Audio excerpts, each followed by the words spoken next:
today I want to talk about political identities and why and how they end up being conflictual. Now, it's not difficult to find examples of this in the world today. In fact, it seems that the world is burning and that politics is usually at fault. The most extreme example of this was already mentioned by Justus when he mentioned the war in Gaza and Israel's use of genocidal violence there, which has now also, the violence has extended into Lebanon. And the harm inflicted on civilians there is really difficult to imagine. Now, maybe a tiny bit of good news. I don't know how many of you saw the announcement that the ICC is charging or has issued an arrest warrant against Netanyahu and also one of the surviving Hamas leaders. This is of symbolic importance, but also has some practical implications for Netanyahu, who will now not be able to travel as easily anymore. And there's also other conflicts that Justus mentioned, the war in Ukraine most prominently. So the war in Gaza has affected places far away, including protests and violence in this very campus earlier this spring. And just this month, the violence in Gaza has again, in a way, spilled over into our city, when violence following a football game between Ajax and an Israeli team was surrounded by violence. And this violence also made the global news. So those are some kind of more extreme and violent examples. But even if we think about nonviolent conflict that falls short of leading to extensive violent incidents, the situation in the world today is still fairly depressing. Trump was just elected president for 4 more years, even though he's engaged in extensive anti-democratic rhetoric and behavior. And when we think about what this means for the coming 4 years, it's kind of hard to choose among the many examples and threats that he's already made, but this is, I think, a very important one and scary one. Now, in the Netherlands, the situation isn't much better. The largest party in government now demonizes Muslims and immigrants. Elsewhere in Europe and in the world, the situation isn't so much better. The Freedom Party won the elections in Austria this year, and Modi was re-elected in India after a crackdown on journalists and violence against minorities that has now been condoned by him for many years. Now, this raises a lot of questions. Why is this happening? Why do we see that people, groups, or states adopt hostile political identities? Why do politicians and parties campaign with hostile political rhetoric, or even sponsor violence? My answer to this question will challenge how we think about political identity in much of the study of politics. I will argue that we should understand political identity as emerging from a contested process. It is made, not found. Drawing on sociology, anthropology, and the study of politics in the Global South, I will develop this claim further. But the main takeaway is as follows. To understand why groups with different political identities are in conflict with each other, it helps to ask if conflict serves the process of identity formation within these groups. So I'll start my talk by saying a little bit more about how we usually think about political identity. And then I'll try and convince you that it's useful to understand it as emerging from a struggle by political entrepreneurs. Then I'll put some empirical meat on these theoretical bones and show you how political parties in India construct identities with violence. I'll then return to the conflicts that I just mentioned and talk a little bit about what this approach can contribute to understanding them. I'll conclude by reflecting on global social science and how we do that in the AISSR spirit. So I'll talk about political identities in conflict. But what kind of conflict and whose identities? By conflict, I mean violent and nonviolent strategies that are either outside of or at the margins of mainstream politics. Now, this would include violence or threats of violence, but also nonviolent strategies that are conflictual, such as hostile or xenophobic rhetoric. For example, calling Mexicans rapists or Moroccans criminals. Now, this is increasingly becoming normalized, but is still part of the scope of my inquiry. Now, I also want to clarify whose identities I'm talking about. I'll focus my talk on the identities of a group of people who come to identify politically with each other. With this in mind, what do we know about political identity? Now, the conventional wisdom in political science is that identities are shaped by underlying cleavages. And these cleavages are broad fault lines of conflict resulting from socioeconomic structures. In Western Europe, where cleavage theory was first developed, conflict between capital and labor explains why class became the dominant cleavage for much of contemporary politics. Now, in the Global South, cleavages more often revolve around religious, ethnic, or caste identities, or the role of the state for accommodating diverse social groups. But once these cleavages are formed, they stabilize political identities for decades, socializing voters through family, education, employment, and social networks. It follows from this that politicians and parties have only limited influence on political identities. They can try and make issue or group-based appeals to influence voters, but these appeals happen primarily during campaigns, so are short-term, and aim to shift the preferences of marginal voters, so are directed at a small group of voters. Now, what is wrong with this understanding of political identity? We could muster an empirical challenge, such as that it cannot explain why we've seen dramatic shifts away from mainstream parties in Europe and the US. In the rest of the world, cleavage theory was never really all that useful because countries in the Global South have high electoral volatility despite supposedly powerful ethnic or religious cleavages. But I want to make a theoretical challenge to this claim, or to this model. The conventional wisdom assumes that people with the same class, ethnic, religious, or educational background have shared political identities. But we do not know whether this is true, nor does it tell us how these identities emerge.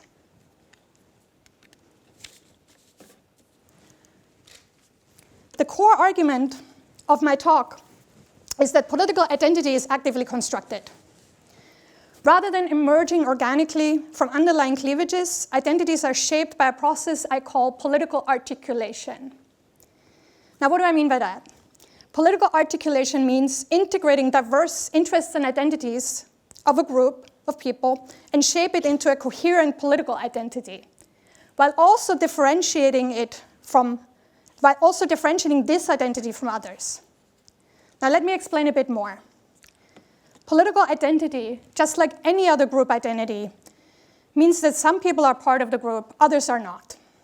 These distinctions, who is in and who is out, do not emerge spontaneously, but must be created. Moreover, they must have some meaning. There must be some shared vision of what the group is about. Who are we and who are we not? This also requires positioning the group in a social hierarchy, but differentiating it from those above and those below. Now, sociologists such as Bourdieu, Lamont, and Brubaker have long acknowledged the time and effort that goes into creating a shared vision, while also establishing divisions between those who belong and those who do not. Now, who is doing this work of political articulation? I call them political entrepreneurs. Now, these political entrepreneurs, they can be party actors at the local, provincial, or national level. I'd say these are becoming less important than they used to be. But political entrepreneurs can also be non-party actors whose interests align or intersect with that of a party. Now, those could be unions, ethnic or religious organizations, or interest groups. But it would also include cultural and intellectual producers who have become more influential recently, such as the Joe Rogans or the Ezra Kleins, where I'm guessing that most of you are more familiar with the latter. Now, these entrepreneurs have the know what, know whom, and know how to articulate political identities. They know what issues need attention, such as which material grievances have not been addressed by other parties. They also know who will be most responsive to an identity, which voters share these concerns. Finally, political entrepreneurs know how to communicate with prospective group members through online or offline rhetoric and mobilization. Now, the broad parameters of the argument are now in place.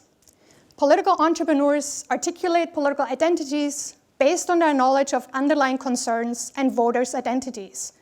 And they also have the networks to construct them.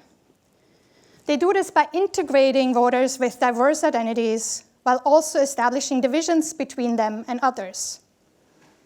Now, this brings us back to conflict. Once we see political identity as emerging from a contested process about who the group is and is not, it's straightforward to see how conflictual strategies can benefit the process of identity formation. Next, I will talk about some of my ongoing research from my ERC-funded project, and I'll explain how conflictual and even violent strategies can be used to articulate identities.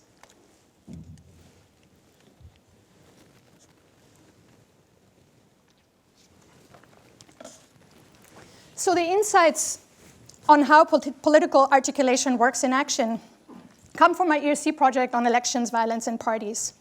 And I'll draw especially on work in progress with Neeraj Prasad, my colleague here at the UVA, and Kartikeya Batra, who's a postdoc at the Center for Effective Governance of Indian States in Chennai. Now I want to take you now to West Bengal, a state of 100 million in eastern India. And I will talk to you about the BJP's expansion in this state. Now, the BJP, as most of you know, is an ethno-nationalist party that is the national incumbent in India. But it's an opposition party in West Bengal, and it has never held office there. Until recently in West Bengal, class identities dominated the formation of partisan identities. The main claim of our work is that stirring up conflict along a secondary identity such as religion can be helpful to construct new political identities around this religious identity. This is precisely what the BJP did.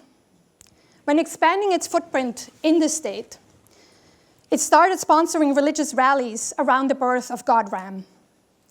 These rallies are provocative by design, such as participants carrying weapons, chanting anti-minority slogans, or taking processions through Muslim-dominated neighborhoods.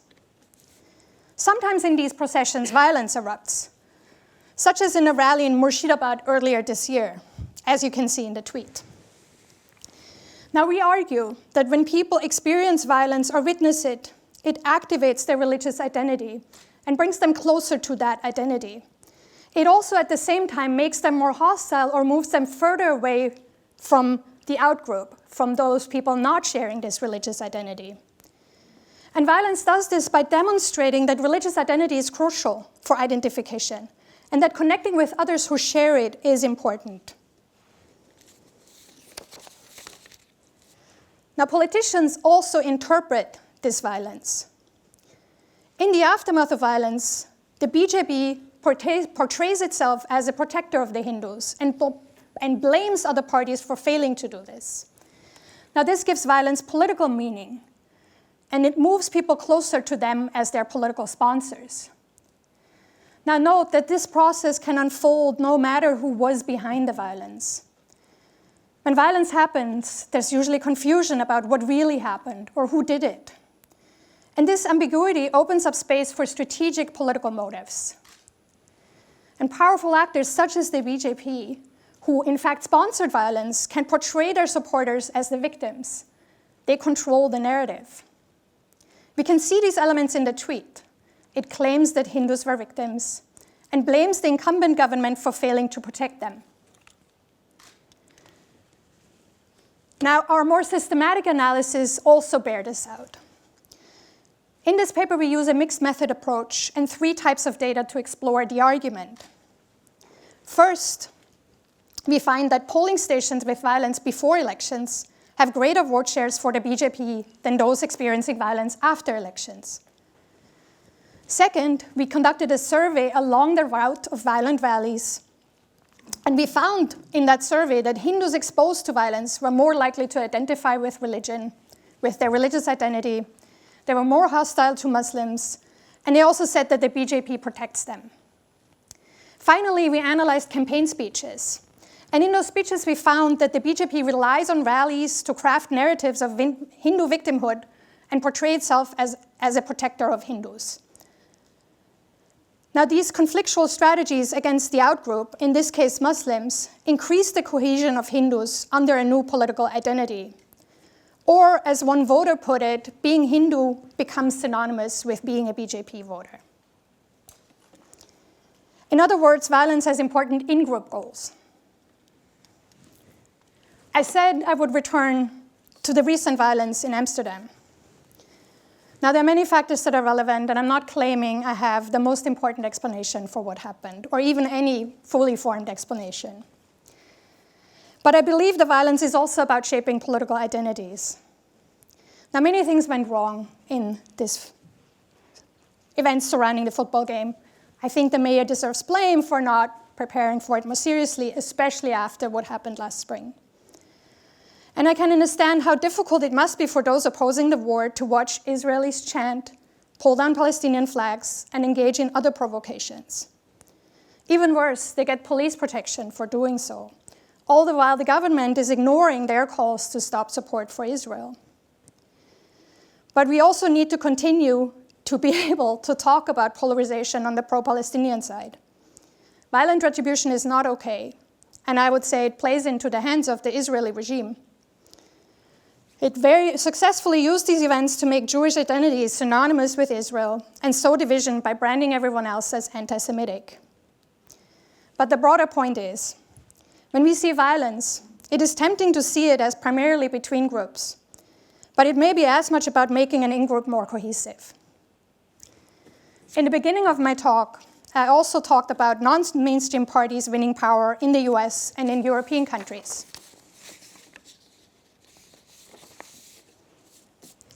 I think that my main claim that political identities articulated by entrepreneurs with conflictual strategies is also helpful for understanding the success of these parties in the global north. More and more, it seems that they're engaged in a transformational project that picks up on some real grievances, but translates them into something else entirely and has no real plan of fixing them. Let's be clear about that. But thinking about grievances and how they're mobilized to construct new identities is helpful. It explains why political entrepreneurs distinguish the group from those higher up in the social order, such as when they rail against elites, but also those lower in status, such as demonizing immigrants or minorities. Conflictual strategies are part of an identity-building process. Conflict, in a way, is a feature, not a bug. Let me conclude with some thoughts about what this tells us about global social science and how we should do it. So global social science, I think one of the neat things that it predisposes us to is to ask the big and important questions in political, economic, and social life. When we think about developments with global dimensions, it invites us to ask what is similar and what is different. We want to simplify, but also do it in a way where we still do justice to the context. Now, in my talk, I explored if Indian politicians and parties use conflict to construct identities for reasons that are similar or different from those elsewhere. As it turns out, quite a lot is similar. Second, doing global social science is a call for us to use the best analytical and methodological tools. Now, those tools might not come from our own discipline or the context that we study. I'm a political scientist, born and raised. Well, maybe not quite, right? If I was born this way, then it certainly has gotten a lot worse. I've gotten a lot more political science-y as I grew older. But the point is, I've learned a lot about violence and identity from anthropology and sociology, including colleagues here at the UvA, such as Ursula Graziani or Don Wenink. And my call for a shift in theorizing about political identity was probably more aimed at my fellow political scientists. I hope they still like me. But I would also ask other colleagues in other AISSR departments to not give up on the political. Don't leave the study of political parties just to political science. Similarly, people working on different contexts should learn from each other. In practice, this is still often a one-way traffic.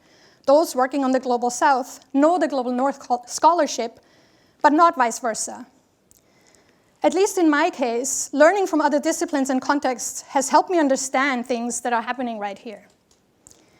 Finally, our work should resonate with different audiences, especially scholars based in the Global North who study the Global South. It's important for us to get the context right, and that means presenting in places we study.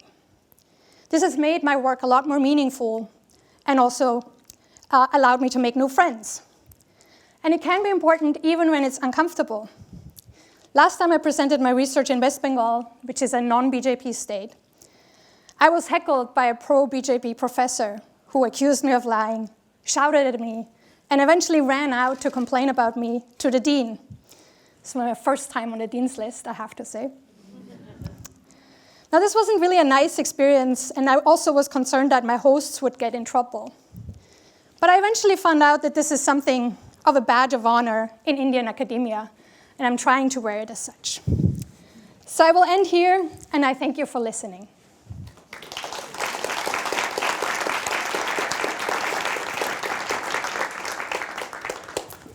Thank you so much, Ursula, for a thought-provoking speech, which, at least for me, brings up lots of questions that go from these big questions that you mentioned, the global scale, all the way down to what's happening here at our own campus in our own city of Amsterdam. And even it made me reflect on my own roles and identities and political identities and how these are shaped. So these are also the type of questions I'd love to engage in with you. As Just has already announced, so I will pose some of these questions through the lens of being a researcher in peace and peace building and looking through the lens of regeneration. And so to start off with that last point of generations, and this links also a little bit back to what Joyita and Francio have brought to the stage. It's this historical acknowledgement, but also the need for this global social sciences to look ahead, and maybe even to come back to your point about we need to ask these big global questions. What would you say is the role of these political entrepreneurs that you kind of really highlight as being quite crucial in this moment in time? If you place them maybe one generation, maybe a few generations ahead in time, what could their role be? Yeah, thank you. That's a very difficult question. And you know, political scientists, they tend to be very ballsy, but when it comes to predictions, then I'm not sure I really want to go there, so I can speculate a bit, but well, I suppose you won't be asking me in, what was the time frame you talked about? 10 couple years? Of generations. Generations. So, yeah, the grandkids of our grandkids will need to have that conversation. You won't be asking me again. Yeah, so I mean, the kind of developments that I talked about are maybe a little bit more long-term than we often do in political science, and I think in part, some of the problems that we have now in our discipline for understanding some of these current developments is this more short-termism or more focus on elections, electoral behavior, rather than zooming out and looking more at what happens, what are some of the more long-term trends that we cannot understand by just studying one election after the other. And then same in space, right? Zooming out, zooming in. Well, I mean, I think my talk probably didn't end on a very optimistic note, because the political entrepreneurs that I've talked about and that I've identified that use these conflictual strategies, well, we probably should be quite scared of what it is that they're doing. And I think the challenge is that recognizing, on the one hand, that they are picking up on some real grievances, but on the other hand, you know, being aware that they're mobilizing them in ways that don't really do very much to address those grievances ultimately, because they turn them into, you know, xenophobic claims and statements. And I think the challenge would be for other political entrepreneurs, hopefully, and some of those might be existing entrepreneurs, you know, so still people active in mainstream parties. Mainstream parties are still alive, but they're not doing well. I think that's probably a fair assessment. The challenge would be to think about, well, what can we do to address those grievances that would allow us to construct majorities, or at least, you know, do well in elections that address the grievances, but without the racism, without the xenophobia, without the fascism. And the big question there is this feasible? The big question is, and this came up, you know, in the earlier presentation, is this feasible within the parameters of the current economic structures that we have? So capitalist democracy, because now democracy and capitalism, they go hand in hand? Or do we need an alternative system? And on this, I'm perhaps somewhat more moderate than Francio. I would hope that still, that within the structures that we have, that social democracy, the welfare state would be able to address some of these concerns, because I don't see clearly the alternative system that would replace it. But constructing alternative majorities, or constructing majorities that do something to address the grievances, but in a moderate way, that is hopefully the development that we will see. And I think it's very much possible, even though what I sketched out is what is currently a more pessimistic picture. So there's a need for change, and we're in academia. And so if we think of then these next generations of political entrepreneurs, or even in the nearer future, what role do you feel academia and this community has to play in terms of educating maybe at least part of some of these political entrepreneurs? Maybe not assuming that they would all come to university, but some of them might. So what is our responsibility then in shaping maybe the reimagination of a different story inside those models, or maybe actually creating the capabilities to see new models, which I think is what both Judith and Francio were also alluding to, that if we run this course, there is reason for depression, as you said. So how could we create more hopeful stories, and what is the role of us as academic educators? Yeah, no, that's a very good question. And I think our role as educators is always first and foremost with the students. I mean, I love my research, and I want to think it will be really impactful, but I think at the end of the day, where we can most make a difference and impart meaning and knowledge, or spark ideas and discussions, is really in the classroom, because we will be teaching thousands of students, and well, probably not thousands of people reading our papers, or at least most of them, I'm afraid. So yeah, I think it's really in the classroom. It's with innovative ways of teaching that we can use. I also think it's, I'm hopeful when I think about the students, because the students, they're wonderful to talk to, and they have hope, and I have hope. I think we always have to have hope. I mean, what other option is there really? But yeah, I think it's mainly in teaching and in the classroom, and I wouldn't go so far or be so ambitious as to think that the future political entrepreneurs are necessarily in our classroom. But it's also about civil society, more generally speaking, or democracy, and how we want to want to have conversations, and how we want to have discussions, and that we need to treasure really the wonderful things that we have been able to accomplish. And where I'm probably getting most worried is with the state of the media, because mainstream media is increasingly becoming unviable. And that's where I see the biggest challenge, because good journalism is also expensive. So yeah, I mean, there's obviously cause for concern, but also hope. And when talking to my students, it generally makes me hopeful. So our students have also been at the forefront of bringing some of these big global issues and issues of violence. And you mentioned the horrendous situation in Gaza. And so our students have been at the forefront of bringing this into our campus, into our city. And I wonder if, through the lens of your research, could you say a little bit more about how you see this notion of polarization and a politics of identity, and even seeing kind of politics playing out in academia as a political space? What insights did you gain? Could you say something about that? Yeah. Well, I mean, I think conflictual strategies and negative emotions attract more attention than positive ones. That's just generally true. Unfortunately, I think that's how the human mind works. And whenever you have groups, you can have polarization.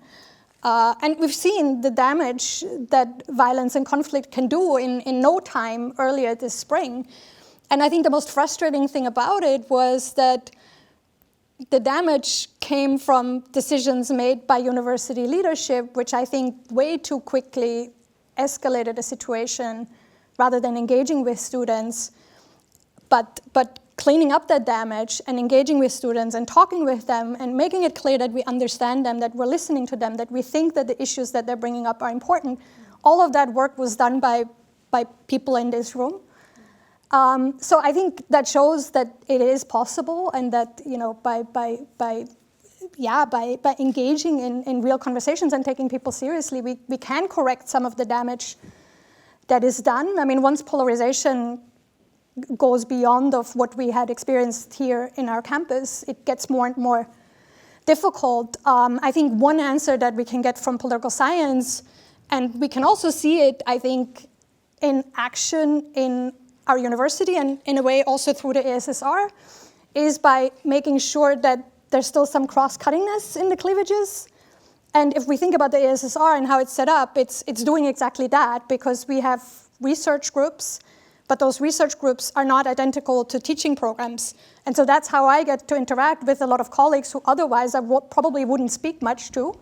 And that means that, you know, sometimes when from a research group perspective, I might have a very strong position, but I also know I engage with this person through teaching, that I think can ameliorate some of these polarizing tendencies.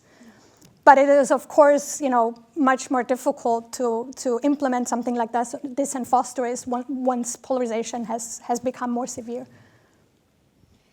So I'm receiving signals already that this was my last question. So I'll just end then on the note that I guess we need all introspection from your story, including in academia and our roles and collective learning moving forward. Thank you so much.